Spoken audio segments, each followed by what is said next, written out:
Back here with another episode of Dravo Vein.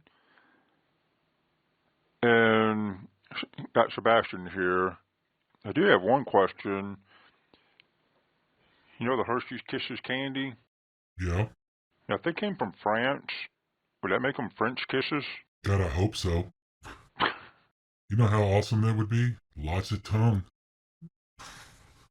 I got a Gene Simmons tongue. It's pretty good when you got a 6-inch tongue and you can breathe through your ears. Just saying. I don't know if I should have brought that up now. But speaking of which, French, the reason why I got into that, because you have something with, what, a French history professor or something? Something that has to do with Bigfoots. Of course, they didn't call them Bigfoots back then, but Are you talking about the French Indian War? yes. Long story. I'm trying to speed up the story because some people don't like long stories. Went to Morehead State, double majored, graduated with a degree in biology and history. Ended up getting my master's there, or actually 2 masters, in special ed to teach in political science. You had two masters? Most people only have one master. Yeah. God, yeah, or Allah, whatever. So I ended up getting degrees to teach. So I like political science, so I got a master's. Whatever. So while I was there getting my undergrad, there was a British professor there at Morehead State. I thought he was gay, and I have nothing against gay people. His mannerisms comes off as like the Scarlet Pimpernel. You kind of take him as feminine, gay. He loves smoking his stogies and drinking brandy. And he was intrigued with me, and I took it as in he was hitting on me, but no, he was a historian. He knew my dad was a colonel in the army and loved history. I would go to his place. We talk about history. He was part of this group called Mensa. If people don't know Mensa, they're very smart, intelligent people. And he taught at this country college in Morehead, Kentucky, Morehead State. A lot of females, students, like to go to his place and swim in his pool. So that's why you like to go there, because the girls. That's why I went there. I'm not gonna lie. It's when me and Tristan's mom had our breakup, which was a bad breakup. She was pregnant with him at the time.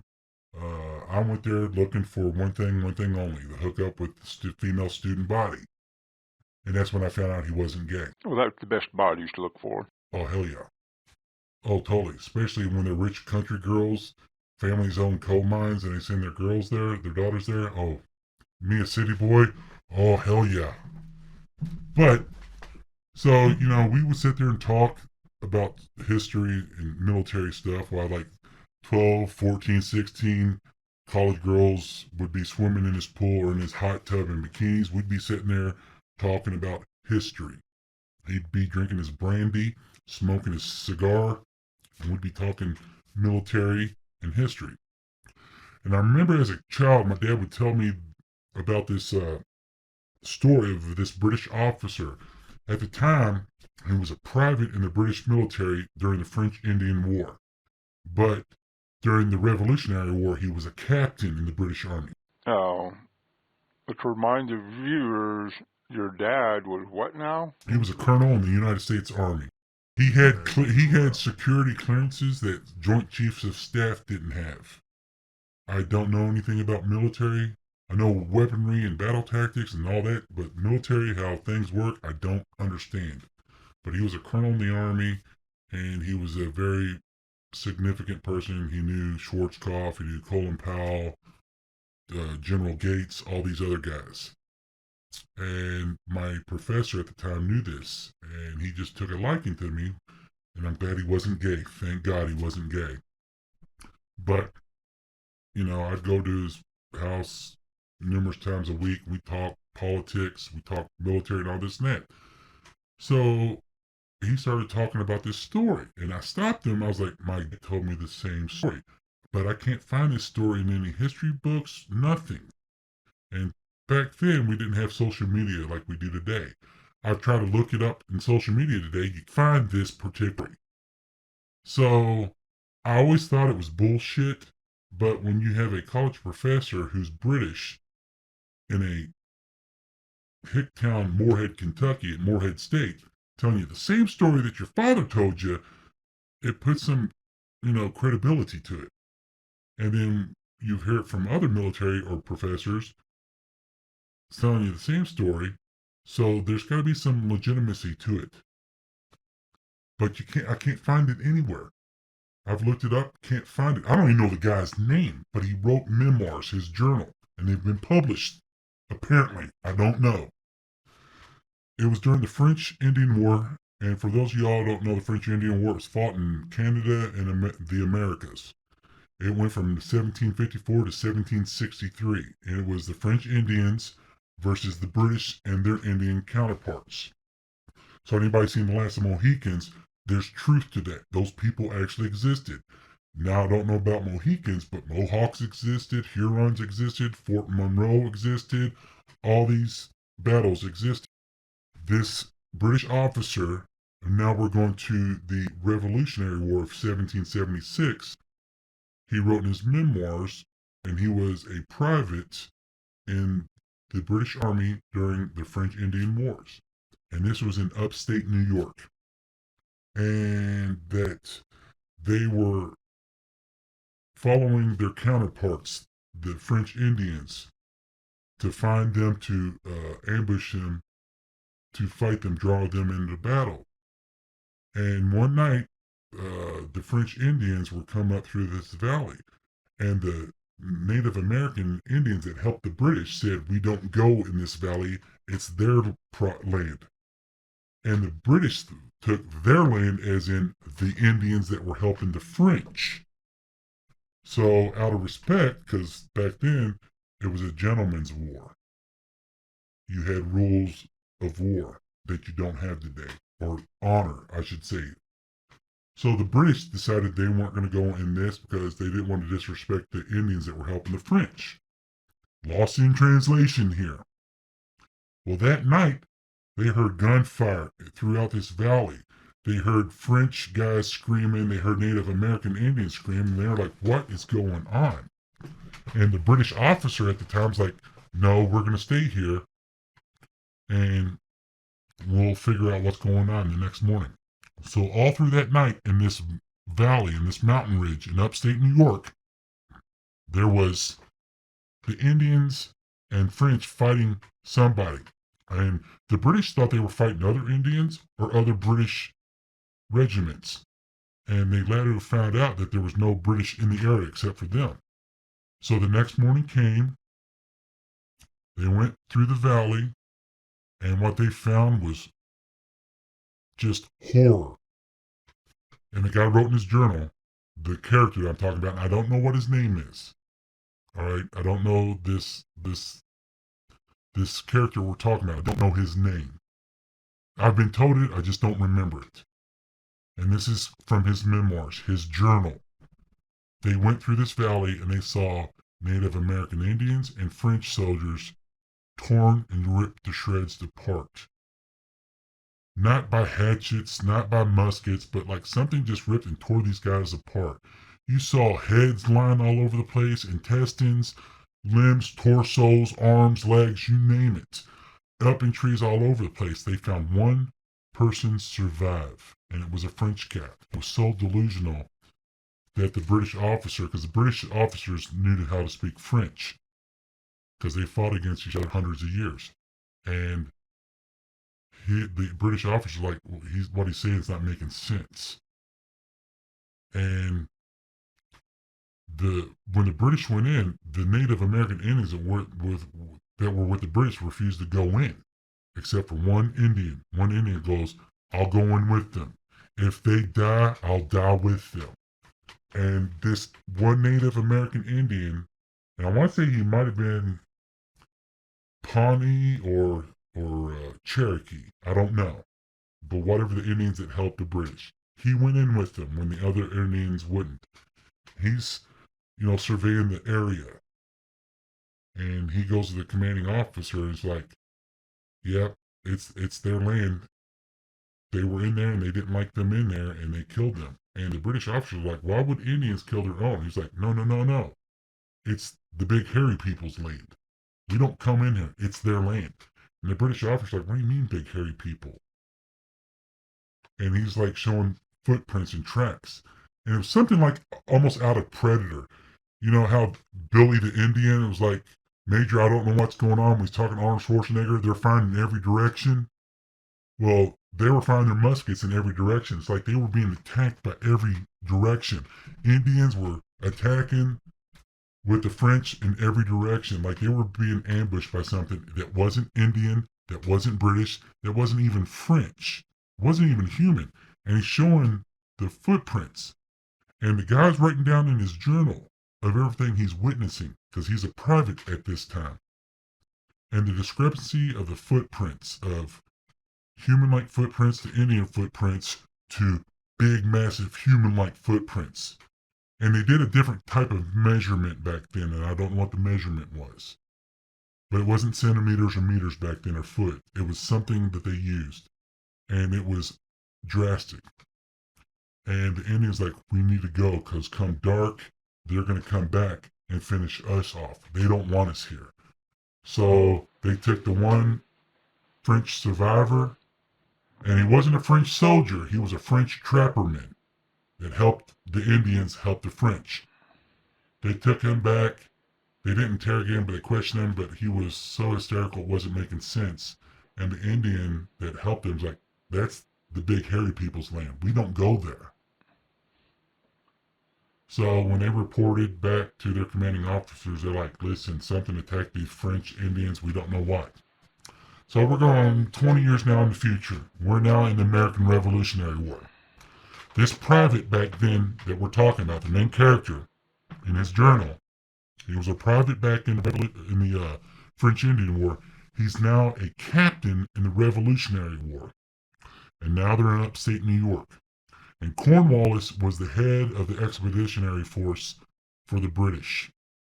And he told to hunt down the colonialists, the militia, and they got word that the mountain men from the west were coming back in to aid the colonialists. So Cornwallis sent this expeditionary force to cut off the mountain men to aid the Americans. Well, this major in New York gave this captain an order. We want you to go in this valley to cut off the mountain men that's going to aid the colonial. Well, this captain happened to be the young private that was there the day that the French Indians got slaughtered by the big hairy beasts. He looked at his commanding officer and said, I want it noted. I refuse to do this. I fought in the Revolutionary War. The French-American Indian War, and I was there when the French got demolished. A detachment of the French got demolished with the Indians, these big hairy people. You're sending me in the same valley to cut off the mountain men aiding these American colonials. I refuse to do that.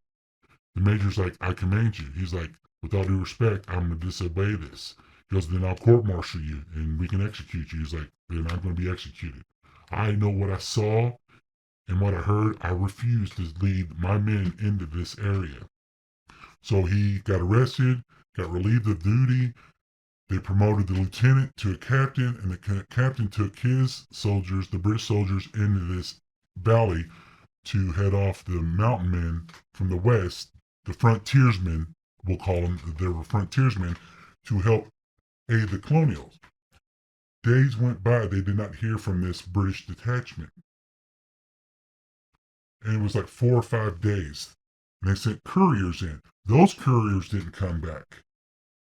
So the major went to this captain and said, I'm going to send you with a few scouts, and I want you to find out what's going on. I'm not saying we're not going to court-martial you and execute you, but I want to know what happened to your detachment. I don't know if it's a battalion, a regiment, I don't know. But we have not heard from them. And the mountain men, the frontiersmen, bypassed this area and they relieved the colonials in upstate New York. And this captain's like, fine then, but he wrote down a piece of paper, I want you to find this Native American Indian. He is in this valley. And it would take 2 or 3 more days before he would go out, and this Indian came back. And it was the Indian that went with them during the French Indian War that went with the British officers that found what happened, the slaughter of the French and Indians. And I don't know that Indian's name. So it was maybe 20, 24 men, along with this Native American Indian, that went through this valley. And what they found was the same thing that they found 20 years ago, what happened to the French and Indians. They were completely slaughtered, all except for one soldier. The British soldiers were completely torn and ripped apart. Their entrails were flung on the trees. Their arms and legs were ripped, torn apart. And this British soldier said was in shock, and he kept on saying these big hairy things came out of the night and attacked us. And we're talking 2, 3, 400 men with muskets. Left one survivor, like what happened 20 years previously with the French Indians. Same thing, 2, 300 men, one survivor. And the Indian looked at the captain. He's like, it happened, the same thing happened 20 years ago. This is their valley. They do not want us here.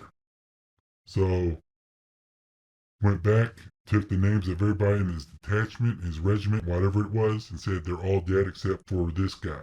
And the guy that survived happened to be a lieutenant. Not only did they promoted a captain, but the third in command, which at that point now was in second in command, they allowed him to survive. He lived to tell a story, and what he told was that they were bivouacked that night, and that he wrote in his journal that they kept hearing these weird yelling, screaming, hollering noises at night, that they were being followed and tracked by something. They didn't know what it was. They thought it was a bear. They kept hearing knocks at night, and then suddenly, the third or fourth night, they got attacked, and they first thought it was bear, but they realized these things are bigger than bears. They're on two legs, and it demolished their force in less than an hour. It was worse than Custer's last stand. And that they don't even know if they hit these things. And in this guy's journal, the captain who's told the story of the French Indian War and the American Revolutionary War, same footprints was the same ones he documented 20 years earlier in the French Indian War. And me and this professor talked about it, and we've heard the same thing, but you cannot find this story anywhere. But this happened in New York. What I find interesting, you said that for a few nights they were hearing noises, with what we know about Bigfoot, it sounds like they might have been hearing the whoop noises, probably all sorts of, noises. It's almost, what I'm getting at, it's almost as if the Bigfoots were like giving them warnings. Here's your warning. Get the hell out. Yeah. Then if you don't. Yeah, but the lieutenant wrote in his journal, they thought it was the frontiersmen communicating back and forth because it was coming all around. And they kept hearing big thud noises, thumping noises. And it was going on for 2 or 3 days. And finally, it was either the third or fourth night.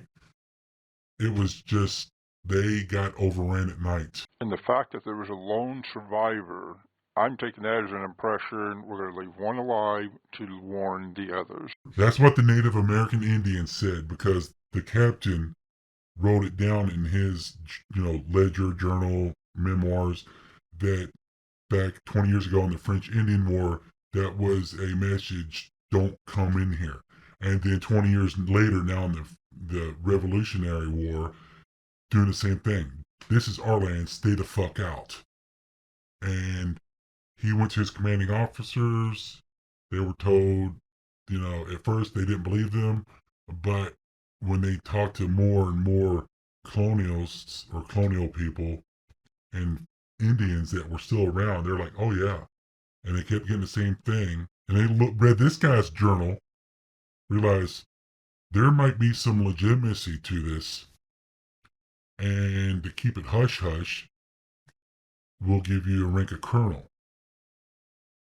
And I've not heard anything else. I've heard what my dad told me, and he was a colonel in the army. He had his history degrees. He's told me this story. This professor knows the same story, who's British. And then other guys that knew my dad before they died said the same story, and they didn't hear it from my dad. So there is a paper trail of this. I just don't know where and how to find it. I've done search I don't even know the guy's name. I've done stuff from the French Indian War to the American Revolutionary War. I've never heard this story. Only from a few professors and a lot of military guys. But I've not seen or heard anything since then. So I don't know if it's true or not. So you wanting help from the audience, the viewing audience? Hey, listen, anybody that watches this, if you've heard of this story or you know where this story came from, please comment down below and give me resources. I know this happened. I just can't find the documentation of this happened. But, and I have part Cherokee in me, and I've got some cousins that are full blood, 100% Cherokee Indian. They know of this, but there's no documentation. I take this as true.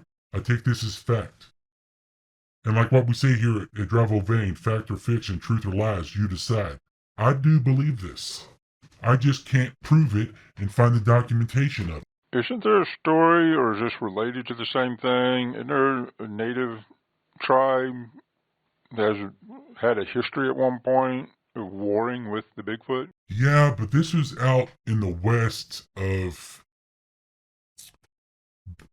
I don't know if this is Custard time or Brigham Young time, as in Brigham Young going from Arkansas out west, where they disguised themselves as Indians and killed these. You know the story I'm talking about, right? I don't want to put the Mormon religion down, but Brigham Young has got blood on his hands. There is documentation, and if anybody's watching this Mormon, I'm not putting you down. At the end of the day, we're all Christians. I'm a Christian, you're a Christian.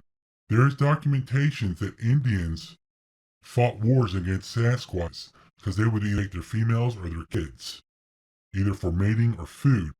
And there was, I think, somebody in Cook's regiment that documented some stories he heard from his fellow Indian scouts that, oh yeah, we fought these big hairy people and we fought wars against them and we met and we signed it. We signed a treaty, not like literally signed, but we came to an agreement.